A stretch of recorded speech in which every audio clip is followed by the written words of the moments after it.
কথাগুলো দর্শক শুনতে পায়। এটা পাঞ্জাবের মুন্ডি, পাঞ্জাবের ভাইরাল মুন্ডি, আজকে হয়েও যাবে ইনশাআল্লাহ ভাইরাল। দাঁত কয়টা হইছে? 4 দাঁত। কত নম্বর বাচ্চা? দ্বিতীয় নাম্বার। একেবারে হুবহু তো মায়ের মতো বাচ্চা। মায়ের মতোই বাচ্চাটাও মনে হচ্ছে যে মাথার অনুযায়ী মনে হচ্ছে মুন্ডি। আচ্ছা, বাচ্চার গেটআপ দেখে মনে হয় মুন্ডি। ছেলে না মেয়ে বাচ্চা? মেয়ে বাচ্চা। বাচ্চাকে চেটে মা একদম পছন্দ সব দাঁড় করায় দিছে। আচ্ছা, আসসালামু আলাইকুম শরীফ ভাই, কেমন আছেন? ইউসুফ ভাই কমেন্ট করেছে, ইউসুফ ভাই ভালো আছি আমি, আপনি কেমন আছেন?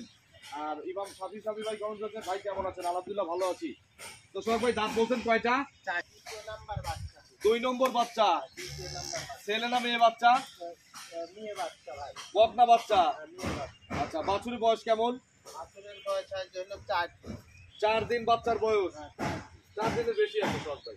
আপনি কি বাচ্চা সহ কেনা না প্রেগনেন্ট কেনা? না, প্রেগনেন্ট কিনা। প্রেগনেন্ট কেনা। প্রেগনেন্ট কিনা। আচ্ছা, আমার কাছে লাগে যে বাচ্চার বয়স হয়তো 7-8 দিন। অনেক বড় গাছ। আচ্ছা, দাম 330। কমায় চান শখ ভাই। থেকে এখন উদাহরণ দেই, এই যে 20 লিটার বলে 10 লিটার হয়, আপনারা সরাসরি আসে ওই 10 লিটারের মাপেই কিনবেন এবং ওই 10 লিটারের দাম দরেই কিনবেন। যদি দেয় কিনবেন, না দিলে কিনবেন না। ওই জন্য তো আসতে বলি, আমরা তো বলি না যে আমরাও বলি যে আপনারা আসেন। এই যে আমি লাইভটা দিলাম, আপনারা লাইভ দেখে কেনার দরকার নাই। তো আমি লাইভ দিলাম প্রচার যে হচ্ছে সোহাগ ভাই, এই হচ্ছে সোহাগ ভাইয়ের গাভী। এই গরুটা হচ্ছে এই হারোপাড়াতে আছে। আপনারা বাংলাদেশের যে কোনো প্রান্তের থেকে এখানে আসতে সর্বোচ্চ 12 থেকে 13 ঘন্টা লাগবে। 4-5 ঘন্টায় অনেকজন আসতে পারে, 1 ঘন্টায় আসতে পারবেন। তো মোটামুটি এসে নিজের মতো যাচাই করে কিনবেন গাভী। এটা